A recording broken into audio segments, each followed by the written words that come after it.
আগে তো সকাল সকাল উঠেই নিয়ে নিয়েছি পনির, আর আজকে করবো পনিরের তরকারি। জানো তো, হচ্ছে কাজু বাদাম টাদাম দিয়ে করবো। তো পনিরের তরকারি আমার এইভাবেই ভালো লাগে, অন্যভাবে ভালো লাগে না। তো তোমার দাদাকেও এর আগের দিন চিলি পনির করে দিয়েছিলাম, বলেছিল যে ভালো লাগেনি নাকি, ওর এটাই বেশি ভালো লাগে। তো আজকে সেটাই করছি। আর সকালবেলা উঠে আজকে রান্না বসিয়ে দিয়েছি। মাম্মামের শরীরটা একটু খারাপ, তো ওর একটু মানে গাটা গরম গরম হয়েছে, তারপরে একটু পটি করছে। তো সকালবেলাও উঠেছে আজকে 7টার সময়, উঠেই পটি করে কাঁদছে। মানে আমি তো বুঝতে পারিনি ও পটি করেছে, তারপরে ও কাঁদছে, তখন ওকে চেঞ্জ করলাম। এবার 7টা প্রায় 10-15 বেজে গেছে আমার রান্নার এদিকে আস্তে আস্তে। তো একটু তাড়াহুড়োই করছিলাম। তারপরে আমার বড় মশাই ঘুম থেকে উঠে আমাকে বলছে যে আজকে তুমি রান্না করছো, আমি তো যাবো না। তো তুমি যে যাবে না সেটা তুমি আমাকে আগে বলবে, কিরম লাগে বলো তো, যে রান্নার পরে যদি বলে যাব না, আর তাহলে তো আমি একটু শুতে পারতাম, আমার তো একটু ঘুমটা হতো। বলো, মামা উঠেছে প্রায় 9:30 নাগাদ, ততক্ষণে আমিও একটু রেস্ট নিয়ে নিতাম। অতক্ষণ না নিলেও অন্তত আর 1 ঘন্টা তো আমি রেস্ট নিতেই পারতাম। তো দেখো আমি পনিরগুলোকে কিউব করে কেটে নিচ্ছি। আর হচ্ছে পনিরগুলো মানে আমি কাটতেই না ভেজে ফেলছিলাম, কারণ কড়াই বসিয়ে দিয়েছি। এবার আমি জানি আমার দেরি হয়ে গেছে, তাড়াতাড়ি করতে হবে। আর ফ্রিজে তো লাচ্ছা পাউডার লিচি সব বানানোই ছিল, তো শুধু মানে ভাজার অপেক্ষায় ছিলাম। তো একটু দেরি করে উঠলেও অসুবিধা নেই। দেখো পনিরগুলো ভাজা হয়ে গেছে, এবার পনিরগুলোকে আমি তুলে নিচ্ছি। আর হচ্ছে পনিরগুলো না মানে একটু লাল লাল করেই ভেজেছি। আর পনিরগুলো এত সফট যে আজকে আমি আর জলে দিইনি, কিন্তু তবুও একদম সফট ছিল পনিরগুলো। আর আমি দেখো এখানে হচ্ছে ক্যাপসিকাম ভেজে নিচ্ছি। আর এই পেস্টটার মধ্যে আছে হচ্ছে কাজু, কিশমিশ, পোস্ত, আর হচ্ছে চারমগজ বাটা আর আদা। তো এই সব কটা একসাথে দিয়েই দেখো আমি ভেজে নিচ্ছি। আমার একটু গ্রেভিটা কম হয়ে গেছিলো, তোমরা চাইলে আরেকটু বেশি করেও দিতে পারো। তো দেখো সব কিছু ভালোভাবে কষিয়ে একটু জল দিয়ে দিলাম। পনির হতে কিন্তু বেশিক্ষণ সময় লাগে না, জাস্ট মানে করার অপেক্ষাতেই এইটুকুই সময় লাগে, হয়তো জোর 15-20 মিনিট এইটুকুই সময় লাগে। আর ভাজতে একটু তো সময় লাগে। তো দেখো এখানে ভালোভাবে পনিরটা ফুটে গেছে। তার মধ্যে আমি একটু কস্তুরি মেথি দিয়ে দিলাম, আর হচ্ছে তোমার দিয়ে দিচ্ছি একটু গরম মশলা, আর সামান্য একটু ঘি দিয়ে দেবো। দিয়ে এবার পনিরটাকে নামিয়ে নেবো, ব্যাস আমার পনির রেডি হয়ে গেল। তারপরে ওর বাবা যেহেতু বললো যে না আজকে যাবে না, ওর জন্য আমি করলাম পনিরটা করেই আমি গ্যাসটা সব আজকে পরিষ্কার করে নিলাম। আর পরিষ্কার করে তারপরে বাসন কোসন মেজে তোমার ঘরের কাজ বাজ সারলাম, ঘর ঠর মুছে নিলাম। তো তারপরে মাম্মা আজকে উঠেছিল, মাম্মা আজকে বেশিক্ষণ ঘুমিয়েছিল। তো দেখো এখানে হচ্ছে তোমার সব কটা বাসনে আমি মেজে নিচ্ছি। আর মানে বাসন তো অনেকই বেরোয়, রাত্রিবেলার বাসন থাকে। এবার কোনো দিন মেজে রাখি, কোনো দিন আর ভালো না লাগলে মেজে রাখি না। তো গতকাল রাতেও আমি বাসনটা মেজে রাখিনি, আমি জানি যে সকালবেলা উঠে রান্না করতে করতে মেজে নেবো। তো সকালবেলা উঠে না দেখি বাসনটা অনেকটাই বেরিয়ে যায়। তবুও দেখো আস্তে আস্তে সবই মেজে নিচ্ছি। আর হচ্ছে এখানে যেহেতু কড়াইটাও ছিল, সবই ছিল, এগুলোও মাজতে হবে। আর বেলায় একটু রান্না করবো। আজ যেহেতু বিপত্তারিণী পুজো, তো আজকে ইচ্ছা আছে একটু নিরামিষ খাওয়ার। কিন্তু তোমার আমি তো জানি না যে ওর বাবা হচ্ছে যাবে না, তাহলে আমি সেই বুঝে রান্নাটা করতাম। তারপরে যেহেতু পনিরটাও ছিল ফ্রিজে, এবার পনিরটা প্রায় 3-4 দিন হয়ে গেল পনিরটা আনা হয়েছে, যদি রান্না না করি বলো কিরম একটা হয়ে যাবে না, সেই কারণে পনিরটাও করে নিলাম। আর হচ্ছে আমি একটু ভেবেছিলাম কি যে তাহলে ওর বাবা যদি আজকে তারপরে বললো তো অফিস যাবে না, আমি ভাবলাম তাহলে মেয়েকেও একটু হচ্ছে মাছের ঝোল করে দেবো। তো মেয়ের মাছটাও বের করে রেখেছিলাম, কিন্তু যেহেতু মেয়ের শরীরটা খারাপ, তো আমি কী করলাম একটু গোবিন্দভোগ চাল দিয়ে একটু ফেনা ভাত মতন করে দিলাম, যাতে ওর তোমার হচ্ছে বডিটা ঠিক হয়ে যায়। আর গাটা একটু গরমও ছিল, ছ্যাঁকছ্যাঁক করছিল, তো ওর জন্য আমি আর বেশি ওকে মাছের ঝোলটা করে দিইনি।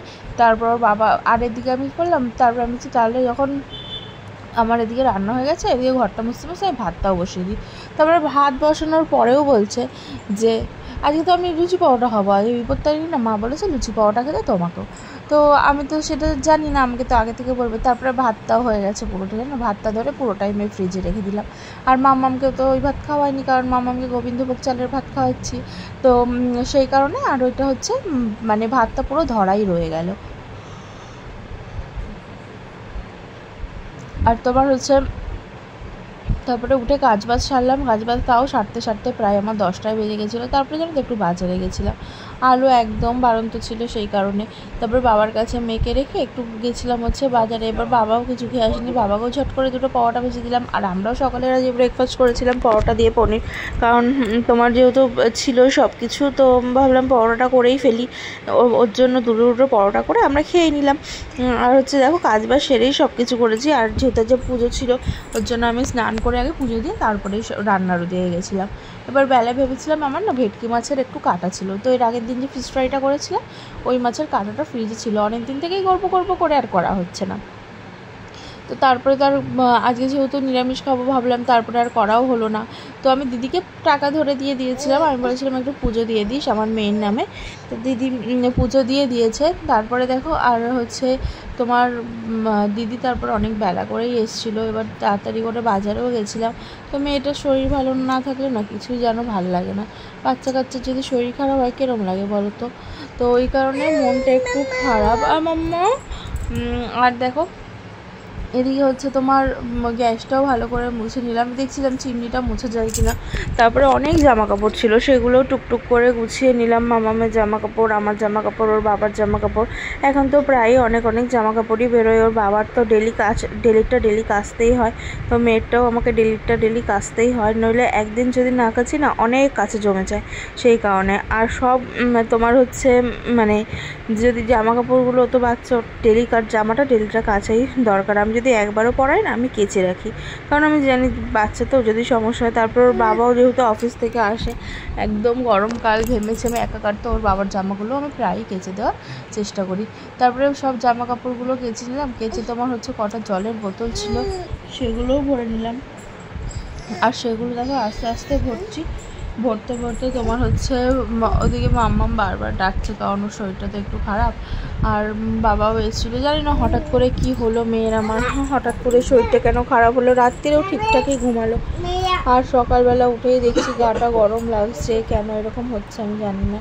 তো একটু জ্বরের ওষুধটা খাইয়েছিলাম, জ্বরটা একটু নেমেছিল, তারপরে দেখছি আবার একটু জ্বর আসছে। দেখি যদি কালকের মধ্যে না কমে আবার ডাক্তারকে দেখাবো। পটিটা আর করেনি, পটিটা একবারই করেছে, তো ডাক্তারকে বলতে হবে যে এরকম হচ্ছে কেন হচ্ছে। তো দেখি ডাক্তার কি বলে। তারপরে তোমার যে ও হচ্ছে তোমার দুপুরেও বেশি ভাতটা খায়নি, অল্প একটু খেয়েছে, আমি আর জোর করিনি। সকালে একটুখানি খেয়েছিল, খেয়ে একটুখানি বমিও করেছিল, সেই কারণে তোমার হচ্ছে আমি আর জোর করিনি যে তোমার যদি আবার বমি টমি করে দেয়।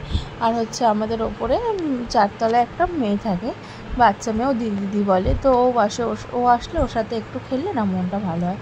আর দেখো এখানে পাউডার নিয়ে কীরকম দুষ্টুমি করছে, আমি কতবার বলছি করিস না মাম্মা করিস না, তবুও কথা শুনছে না। আবার জ্বর তো আমি বেশি জোরও করতে পারছি না, ও এটা করে, হয়তো সবার বাচ্চা এই জিনিসটা করে থাকে যে পাউডার নিয়ে পুরো গায়ে মাখায়। কালকে তো আমার দিদির মেয়ে আর ও পুরো দুজনকে ভুৎসা দিয়েছে, ও মাখিয়েছে ওকে, কি বলি বলো তো, বাচ্চা মেয়ে ও এই ছোট ও বড়, তবুও বাচ্চার আচরণই করে। আর এদিকে দেখো মাম্মাম কীরকম দুষ্টুমি করে যাচ্ছে। আমি বলছি ওর বাবাকে যে দেখো তোমার মেয়ে কী করছে, আর কেন বলছে, সে চিৎকার করছে। তারপরে এখানে ওর সাথে এরকম পাউডার নিয়ে দুষ্টুমি করছে দেখে আমি আর কিছু বলি না, যে তুই করতে থাক, আমিও দেখতে থাকি, তুই কর, কারণ জোর করে নিলে না কাঁদবে, আর জ্বরের মধ্যে কাঁদানোটা আমার একদম ভালো লাগে না। তো ওর জন্য আমি কিছুই বলিনি, যে তোর যেটা মন চাইছে তুই সেটাই কর। তো একটু খাওয়ানোর জন্য তোমার চেষ্টা করি, দেখি জ্বরের মুখে খায় কিনা, একটুখানি ওর যেটা ভালো লাগে আমি না ওকে সেটাই দিই, বেশি কিছু দিই না খেতে। আর তোমার দেখো এখানে কিরম পাউডারগুলো নষ্ট করে যাচ্ছে, আমাদের এই সিজন করতে না করতে 3টে পাউডার শেষ না। তো বন্ধুরা ভিডিওটা আজকে এইটুকু, যারা দেখলে তাদেরকে অসংখ্য ধন্যবাদ, আমার পেজটা প্লিজ ফলো করে দিও।